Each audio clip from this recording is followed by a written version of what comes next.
അപ്പോൾ സംസാരിക്കാനുള്ളത് ബിനോയ് വെള്ളൂരിൻ്റെ ശ്വാസം എന്ന ചിത്രത്തെ പറ്റിയാണ്. ഈ ചിത്രം കാണുന്നതിന് മുൻപ് എന്താണ് ഓട്ടിസം എന്ന് നമ്മൾ അറിഞ്ഞിരിക്കേണ്ടത് വളരെ അത്യാവശ്യമാണ്. മമ്മൂട്ടി ചിത്രമായ പേരൻപ് ഇതിന് മികച്ച ഒരു ഉദാഹരണമാണ്. ആ ചിത്രത്തിന് ഒരുപാട് നിരൂപക പ്രശംസ കിട്ടി, ജനങ്ങളുടെ ഇടയിലും അത് അംഗീകരിക്കപ്പെട്ടു. അതുപോലെ മലയാളത്തിൽ വന്നിട്ടുള്ള ഹേയ് ജൂഡ്, നമ്മൾക്കറിയാം നിവിൻ പോളിയുടെ കരിയർ മാറ്റിമറിച്ച ചിത്രമാണ്. അതുപോലെ മറ്റൊരു ചിത്രമാണ് ശരത്തിൻ്റെ വെയിൽ എന്ന ചിത്രം. ആ ചിത്രം തിയേറ്ററിൽ ഒരു പരാജയ ചിത്രമായിരുന്നു. എന്നാൽ അതിലും ഉണ്ട് ഒരു ഓട്ടിസം ബാധിച്ച കുട്ടി.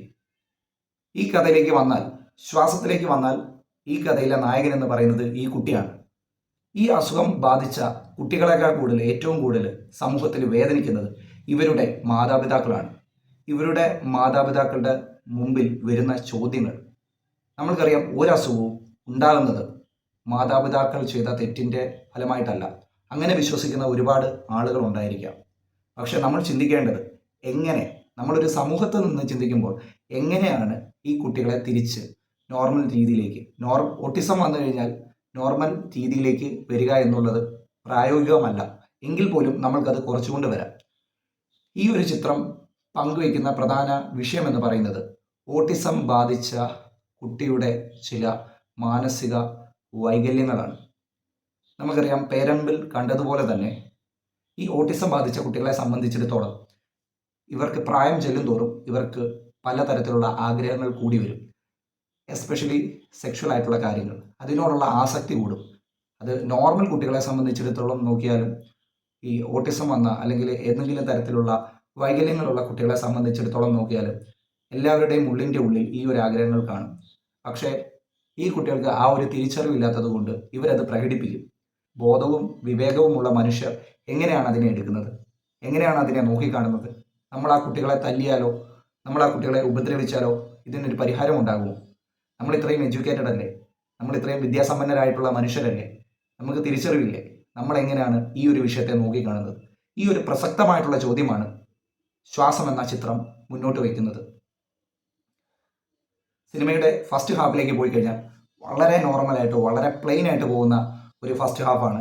ഇതിലേക്ക് ഈ കുട്ടി കടന്നു വരികയും ഈ കുട്ടിയുടെ പ്രശ്നങ്ങൾ എന്താണ്, ഈ കുട്ടിയുടെ കുടുംബ പശ്ചാത്തലമാണ് എസ്റ്റാബ്ലിഷ് ചെയ്യപ്പെട്ടിരിക്കുന്നത്. എന്നാൽ ചിത്രത്തിൻ്റെ സെക്കൻഡ് ഹാഫ് ശരിക്കും നമ്മളെല്ലാവരെയും ഞെട്ടിക്കുന്നതാണ്. കാരണം ഇതിൻ്റെ ക്ലൈമാക്സ് സ്പോയിലർ ആയതുകൊണ്ട് ഞാനത് പറയുന്നില്ല. എങ്കിൽ പോലും ഈ ഒരു വിഷയത്തെ എങ്ങനെയാണ് അവൻ്റെ അമ്മ നേരിടുന്നത് എന്നാണ് ഈ ചിത്രത്തിലൂടെ ഇതിൻ്റെ സംവിധായകൻ ബിനോയ് വെള്ളൂർ പറഞ്ഞു വയ്ക്കുന്നത്. ഇത് സമൂഹത്തിൽ ഓരോരുത്തർക്കുമുള്ള ഒരു സന്ദേശമാണ്.